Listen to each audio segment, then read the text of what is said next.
سوچئے تو صحیح، یہ نظام جو تھا کہ ہر سٹیج کے اندر اس کے مطابق رزق ملتا چلا جائے، اس نے جو پیدا کیا ہے، یہ مختلف سٹیجز ہوتی ہیں ہر جاندار کے اندر، اور زندگی از خود اب تو یہ سائنس کی تحقیق ہو گئی کہ وہ جرثومے سے لے کے وہ جو ذرا سا ایک ننا سا جرثومہ سیل جس کو کہتے ہیں، وہاں سے لے کے زندگی یہ انسان کی شکل تک جو آئی ہے، یہ مختلف سٹیجز میں سے گزرتی ہوئی آئی ہے۔ ہر سٹیج کے اندر زندگی کے لیے رزق کی نوعیت مختلف ہوتی ہے، مختلف قسم کا اس کو رزق چاہیے، سامان زندگی چاہیے۔ پھر اس کا طریق یہ رہا ہے کہ یہ زندگی کسی ایک سٹیج کے اندر کچھ وقت کے لیے آ کے ٹھہر جاتی ہے، یہ جو ایوولوشن کی تھیوری جسے کہتے ہیں، اس میں ٹھہر جاتی ہے، پھر وہ اس سے اگلی سٹیج کے اوپر آ جاتی ہے۔ یوں آ رہی ہے زندگی، ٹھہرتے ہوئے اگلی سٹیج میں پہنچتے ہوئے، پھر وہاں ٹھہرتے ہوئے اگلی سٹیج میں پہنچتے ہوئے۔ یہ ایوولوشن یا ارتقاء کی تھیوری تو ہمارے آپ کے بس کی بات نہیں۔ یہ جو جنین ہے، بچہ پیدا جیسے ہوتا ہے، اس کے متعلق تو کچھ علم اب عام ہو رہا ہے نا۔ پہلا ایک جرثومہ ہوتا ہے نا رحم مادر کے اندر جس کا وہ استقرار ہوتا ہے، اور پھر وہاں سے وہ نشو و نما لینا شروع کرتا ہے۔ مختلف اندر اس کی سٹیجز آتی ہیں، اس کی ہر سٹیج کے لیے رحم مادر کے اندر اس کو غذا کی ضرورت ہوتی ہے۔ وہ رحم کے وہ تین قسم کی جھلیوں کے اندر بچہ ہوتا ہے، وہ اتنی حفاظت میں ہوتا ہے، باہر کی دنیا کے ساتھ تو سوال ہی نہیں کہ تعلق پیدا ہو سکے اس کا۔ آپ کو معلوم ہے کہ اس غذا کے اندر اس کو وہ کچھ بھی پہلے چاہیے ہوتا ہے جس سے یہ صرف گوشت کا بنتا ہے، پھر وہ چیزیں چاہیے کیلشیم وغیرہ جس سے پھر اس کی ہڈیاں بنتی، پھر اس میں فولاد چاہیے، پھر فاسفورس چاہیے، پھر گندک چاہیے، جتنے بھی یہ اجزاء ہیں یہ اس کو مختلف سٹیجز میں ان کی ضرورت پڑتی ہے۔ یہ اندر ہی اندر ماں کی جسم سے یہ ساری چیزیں جتنی ضرورت جس سٹیج میں ہوتی ہے وہ ملتی چلی جاتی ہیں۔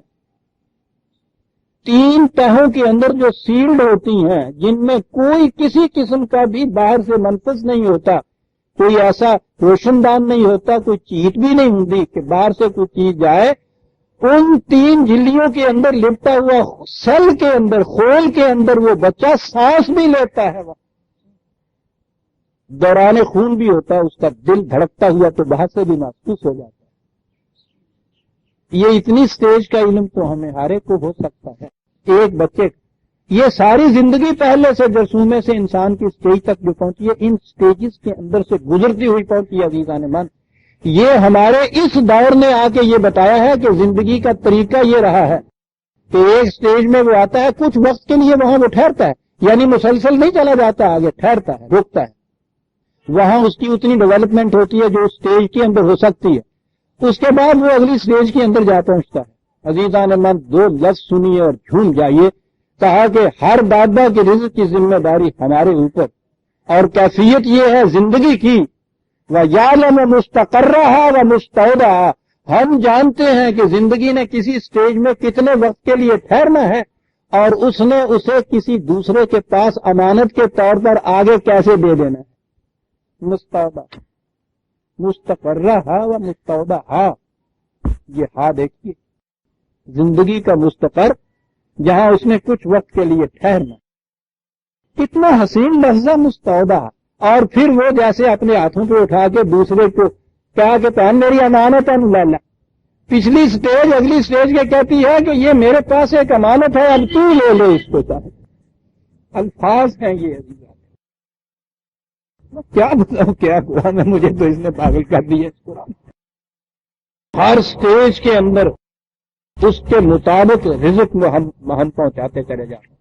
جنین کو اس طرح سے اندر، جو ہی وہ جنین اس باہر کی دنیا کے اندر آیا، اس کے ساتھ ہی رزق کے سرچشموں کی ٹوٹیاں کھل گئیں جیسے کہتے ہیں پانی، اور پھر اس کی سٹیج جتنی بھی ہے اس کے مطابق وہ رزق ملتا چلا جاتا ہے۔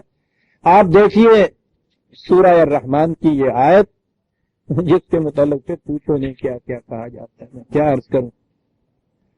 55/28-29 55/28-29 سورہ رحمان کی آیات 28-29 یسألہ من فی السماوات والارض.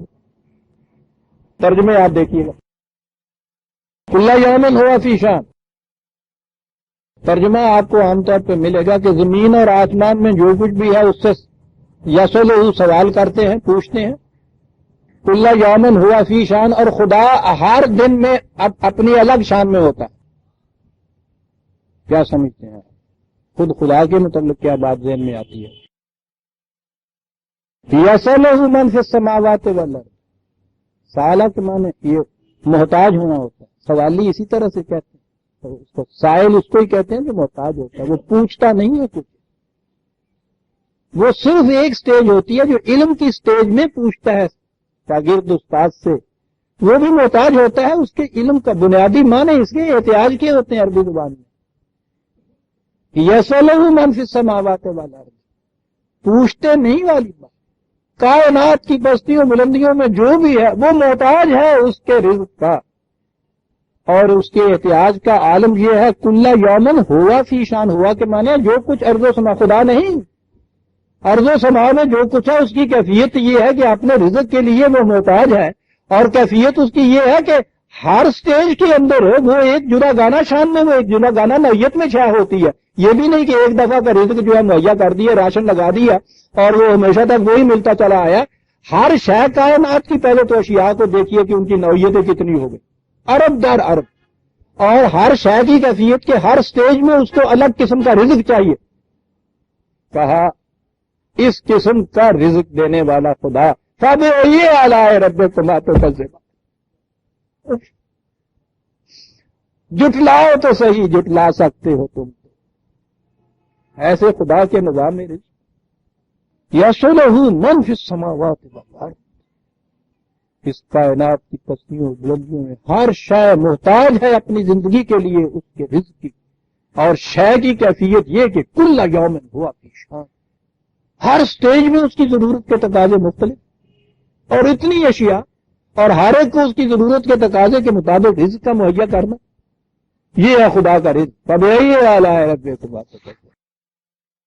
خدا کبھی فرصت دے گا تو آئیں گے سورہ رحمان پہ، پھر دیکھیے گا کس کس مقام کے اوپر وہ بلاتا ہے. فَبِأَيِّ آلَاءِ رَبِّكُمَا تُكَذِّبَانِ. وہ کہا وَمَا مِن دَابَّةٍ فِي الْأَرْضِ إِلَّا عَلَى اللَّهِ رِزْقُهَا. کائنات کی پستیوں بلندیوں میں کچھ بھی، ہر جاندار کے رزق کی ذمہ داری اس کی ہے. یعلم مستقرها ومستودعها. وہ جانتا ہے کہ کس مقام پہ کس شے نے کتنا وقت ٹھہرنا ہے، وہاں اس کے رزق کی ضرورت کیا ہے. پھر اگلی سٹیج کے اندر جہاں اس امانت کو آگے سونپ دینا ہے اس نے دوسرے کے ہاتھ میں،